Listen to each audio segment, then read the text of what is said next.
Assalamualaikum warahmatullahi wabarakatuh. Om Swastiastu, Namo Buddhaya, Salve, salam kebajikan, salam, salam sehat dan salam sejahtera untuk kita semua. Saya sebagai salah satu tim dari Kampus Merdeka Universitas Karir Kupang dengan bantuan pendanaan program penelitian kebijakan Merdeka Belajar, Kampus Merdeka, dan pengabdian masyarakat berbasis hasil penelitian dan Purwarupa akan menyampaikan kajian terkait dengan dampak Merdeka Belajar Kampus Merdeka pada Universitas Karir Kupang. Dengan pelaksananya Peter Yesen Boimao STP MSI sebagai ketua, Jidon A. Nubatunis SHMH sebagai anggota, Gregorius A. Nenabo SP MAP sebagai anggota. Adapun latar belakang daripada kegiatan ini yaitu sesuai dengan perkembangan ilmu pengetahuan dan teknologi memberikan banyak perubahan pada berbagai aspek kehidupan, termasuk kebijakan Mas Menteri dalam kaitannya dengan kebijakan Merdeka Belajar dan Kampus Merdeka. Esensi dari kebijakan Kampus Merdeka sebagaimana Permendikbud nomor 3 tahun 2020 tentang Standar Nasional Pendidikan Tinggi, yaitu mahasiswa memiliki kesempatan untuk 1 semester atau setara dengan 20 SKS menempuh pembelajaran di luar program studi pada perguruan tinggi yang sama, dan paling lama 2 semester atau setara dengan 40 SKS menempuh pembelajaran pada program studi yang sama di perguruan tinggi yang berbeda, atau pembelajaran pada program studi yang berbeda di perguruan tinggi yang berbeda, dan atau pembelajaran di luar perguruan tinggi. Universitas Karya Dharma Kupang merupakan perguruan tinggi swasta di Kabupaten Kupang, Provinsi Nusa Tenggara Timur, sebagai salah satu daerah terdepan, terluar, dan tertinggal yang berbatasan darat langsung dengan negara Republik Demokratik Timor Leste yang wajib melaksanakan kebijakan Merdeka Belajar Kampus Merdeka. Untuk mengetahui lebih lanjut tentang Universitas Karya Dharma Kupang, mari kita ikuti bersama Undharma dalam visual berikut. Universitas Karya Dharma Kupang untuk pertama kalinya mewisuda 205 wisudawan dalam sidang Senat Terbuka Undharma Kupang Jumat 21 Desember 2018 di Auditorium NTT Fair Kupang. Universitas Karya Dharma sebagai universitas swasta di Kabupaten Kupang, Provinsi Nusa Tenggara Timur, dipercaya pemerintah untuk menyelenggarakan pendidikan tinggi di Nusa Tenggara Timur. Universitas Karya Dharma Kupang menawarkan kualitas untuk menjawab kebutuhan masyarakat Nusa Tenggara Timur sebagai salah satu universitas swasta yang menjadi terdepan karena selalu konsisten dengan keunggulan, nasionalisme, dan pluralis baik nama, logo, dan strukturnya.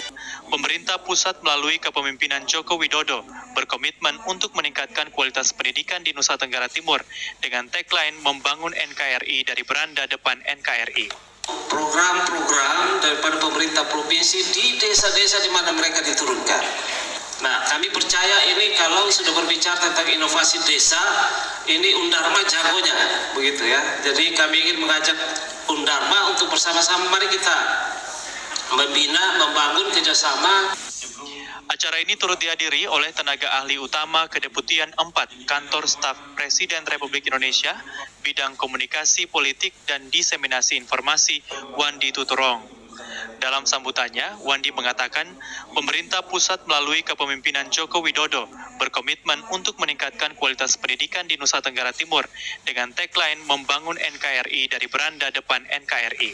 Pertama, adaptif. Karena situasinya gampang berubah. Yang kedua, reskilling. Reskilling artinya belajar terus-menerus, skill kita harus terus-menerus ditambah. Gak cukup, sarjana gak cukup. Belajar hal baru terus-menerusan. Dan itu ada banyak. Bisa belajar di YouTube, bisa belajar di internet. Yang ketiga, problem solver. Karena kecepatannya berubah, ya. Perkembangan zaman berubah dengan cepat, akan banyak masalah muncul. Intelektual, cerdas emosional, dan cerdas spiritual adalah dituntut pada era sekarang disebut disruption era, 4.0 era. Orang yang tidak cerdas, Orang yang tidak memiliki kecerdasan intelektual, kecerdasan emosional, dan kecerdasan spiritual, apapun profesinya pasti tenggelam. Saya perhatikan yang mungkin masih kurang di Indonesia dari Jepang ya. Kan saya baru ke Jepang, saya nggak bisa ngomong secara secara kayak teoritis dan sebagainya. Cuma kalau dari Jepang yang pertama itu pendidikan moralnya, Mas. Pendidikan moral itu kuat banget di Jepang. Jadi bagaimana siswa itu, contohnya di sekolah itu nggak ada tukang bersih-bersih, nggak ada yang bersihin sekolah. Jadi harus kita sendiri yang bersihin sekolah. Bersihin toilet sendiri, bersihin kelas sendiri, bersihin kantin sendiri, semua dibersihin sama siswa sebelum pulang sekolah itu. Itu yang pertama. Jadi di situ melatih tanggung jawab dan melatih kerjasama antar teman gitu. Terus yang kedua adalah yang saya lihat ya, Mas, dari Jepang ini critical thinking-nya tuh gila, Mas. Critical thinking-nya mungkin di Indonesia terbiasa untuk kerjain soal tanpa teorinya dalam gitu. Kenapa seperti itu gitu? Sedangkan teman-teman saya di Jepang itu mereka terbiasa untuk ngerjain essay gitu, kayak bikin kenapa. Jadi mereka, saya sendiri kaget gitu ketika kuliah di sini dan melihat mereka tuh betapa mudahnya mereka mengeluarkan pertanyaan atau pernyataan yang ya kayak opini gitu loh. Yang itu benar-benar didukung oleh fakta-fakta tertentu dan benar-benar wah keren banget gitu. Dimana aku waktu di sekolah dulu ya terbiasanya untuk ngerjain soal, bukan untuk critical thinking itu sih. Mungkin itu yang itu bener banget, dan salah satu hal yang kita mau coba lakuin di program Kampus Merdeka itu kan kita kasih IKU tuh, universitas IKU baru kayak KPI, kita kasih KPI baru. Salah satu targetnya adalah berapa jumlah mata kuliah di universitas Anda yang berbasis project based learning dan case method. Artinya case method, jadi artinya basis daripada penilaian itu harus partisipasi. Contoh partisipasi seperti komen-komen dan diskusi di dalam kelas, atau hasil karya nyata satu proyek yang memaksa murid-murid mahasiswa-mahasiswa untuk kerja kelompok dan menciptakan suatu body of work, misalnya esai, project research sama-sama, atau suatu karya inovasi sama-sama, atau mungkin atau kalau case method itu debat dan berdiskusi dalam kelas, dan itu yang dievaluasi kayak di sekolah saya dulu di Harvard Business School gitu kan. Kerjaannya angka saya tuh semuanya bukan tes, bukan ujian.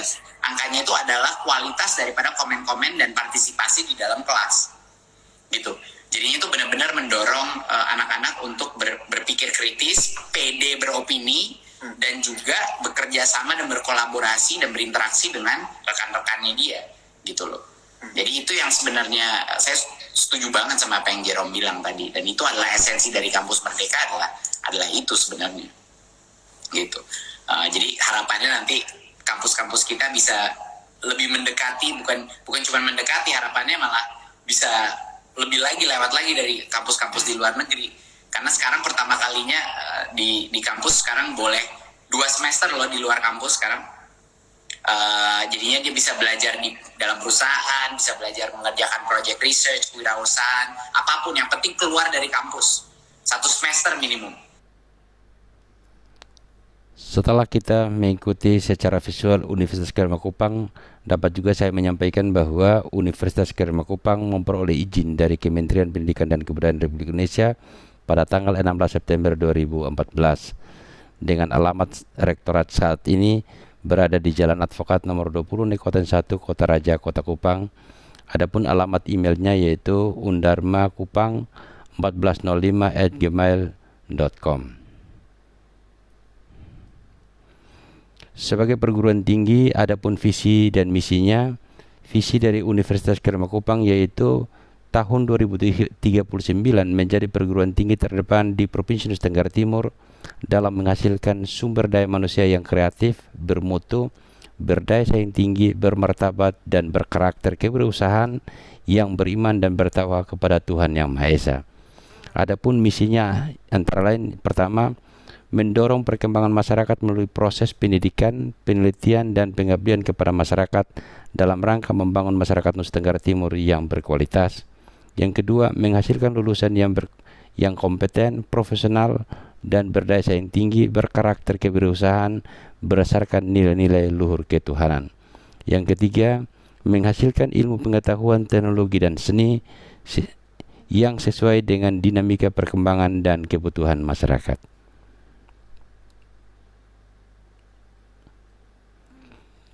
Tujuan penelitian dampak Merdeka Belajar Kampus Merdeka di tingkat universitas, fakultas, dan program studi, serta keberlanjutan program kebijakan Merdeka Belajar Kampus Merdeka di Universitas Karya Dharma Kupang. Indikator keberhasilannya yaitu menghasilkan artikel atau jurnal dampak hasil penelitian Merdeka Belajar Kampus Merdeka di tingkat program studi, fakultas, dan perguruan tinggi. Terselenggaranya seminar untuk mendapatkan rekomendasi peningkatan Merdeka Belajar Kampus Merdeka di Universitas Dharma Kupang, kemudian menghasilkan hasil-hasil penelitian yang terbaik untuk pada akhirnya akan ada di dalam artikel atau jurnal dari dampak hasil PKM itu sendiri. Pelaksanaan penelitian dan pengabdian pemasyarakat itu dapat dilakukan melalui pertama, melakukan riset dengan metode total sampling atau populasi dengan seluruh mahasiswa.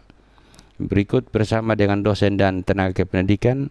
Yang berikut adalah mengisi survei dengan pihak-pihak yang terlibat, antara lain seluruh sivitas akademika Universitas Karya Dharma Kupang, masyarakat nelayan, inkubator bisnis, PT Kelautan dan Perikanan Citra Indonesia, IBUT, serta pemerintah daerah dan stakeholder lainnya. Untuk mencapai itu telah kami buatkan dalam bentuk schedule atau ringkasan jadwal kegiatan, yaitu tahapannya rapat pimpinan perguruan tinggi akan dimulai pada minggu pertama bulan Desember. Yang berikut adalah pengabdian kepada masyarakat akan dilaksanakan pada minggu kedua dan minggu ketiga bulan Desember. Penelitian dampak Merdeka Belajar Kampus Merdeka, survei populasi itu akan dilaksanakan pada minggu kedua dan minggu ketiga bulan Desember. Di tingkat program studi dalam bentuk video sebelum dan sesudah kegiatan itu akan berlangsung pada minggu kedua dan minggu ketiga bulan Desember. Kemudian di tingkat fakultas dalam bentuk video sebelum dan sesudah kegiatan itu juga akan berlangsung pada minggu kedua dan minggu ketiga bulan Desember. Kemudian di tingkat perguruan tinggi juga dalam bentuk video sebelum dan sesudah kegiatan itu akan berlangsung pada minggu kedua dan minggu ketiga bulan Desember.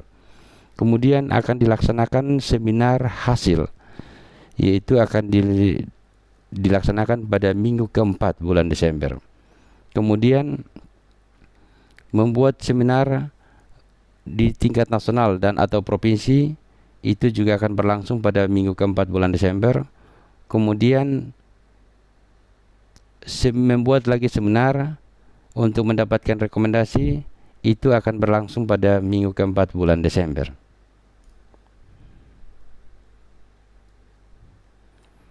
Strategi yang digunakan dalam pelaksanaan penelitian dampak Merdeka Belajar Kampus Merdeka dilakukan dengan tahapannya sebagai berikut. Yang pertama itu penelitian dampak Merdeka Belajar Kampus Merdeka dimulai dari program studi, dilanjutkan pelaksanaannya di tingkat fakultas, dan selanjutnya dilanjutkan di tingkat universitas. Kemudian penelitian ini melibatkan seluruh pimpinan perguruan tinggi, pimpinan fakultas, pimpinan program studi, dosen, pegawai, dan seluruh mahasiswa dari Universitas Karya Dharma Kupang. Yang berikut adalah penelitian ini akan dilakukan pada minggu ke-1 sampai dengan minggu ketiga bulan Desember tahun 2021. Yang berikut hasil penelitian akan dilakukan seminar pada tingkat program studi maupun di tingkat fakultas dan di tingkat perguruan tinggi. Kemudian akhirnya juga dibuatkan dalam bentuk laporan yang dalam bentuk CD maupun video, itu akan berlangsung pada akhir kegiatan, yaitu pada minggu keempat tadi, untuk menyampaikan laporan dampak Merdeka Belajar dan Kampus Merdeka di Universitas Karya Dharma Kupang. Kemudian strategi untuk melaksanakan PKM itu antara lain yang pertama yaitu pengabdian kepada masyarakat akan dilakukan melalui pemilihan minimal 3 penelitian terbaik melalui rapat pimpinan universitas untuk diseleksi. Kemudian yang berikut adalah pengabdian kepada masyarakat ini melibatkan dosen dan mahasiswa secara lintas disiplin ilmu atau disiplin program studi, sehingga penelitian tersebut berdampak terhadap solusi dan perguruan tinggi terkait masalah yang dihadapi oleh masyarakat. Kemudian pelaksanaan pengabdian kepada masyarakat akan dilaksanakan pada minggu ke-1 hingga minggu ke-4 bulan Desember 2021. Setelah kegiatan itu dilaksanakan, maka dapat dilakukan juga monitoring dan evaluasi. Monitoring ini dengan maksud untuk monitoring program penelitian pengabdian kebijakan Merdeka Belajar Kampus Merdeka dan pengabdian masyarakat berbasis hasil penelitian Universitas Kupang akan dilakukan oleh pimpinan perguruan tinggi. Kemudian selanjutnya dilakukan evaluasi terhadap program penelitian kebijakan Merdeka Belajar Kampus Merdeka dan pengabdian masyarakat berbasis hasil penelitian ini akan dilakukan oleh pimpinan program studi, pimpinan fakultas, dan pimpinan perguruan tinggi. Selanjutnya akan disampaikan dalam bentuk pelaporan, yaitu pelaporan penelitian akan dilakukan pada akhir Desember 2021. Kemudian laporan penelitian berupa video hasil penelitian di tingkat program studi, fakultas, dan di tingkat universitas dalam bentuk artikel, jurnal, ataupun laporan. Kemudian pelaporan pengabdian akan dilakukan pada akhir bulan Desember 2021. Dan laporan PKM ini berupa minimal 3 video dan 3 hasil PKM di tingkat perguruan tinggi. Sekian dan terima kasih.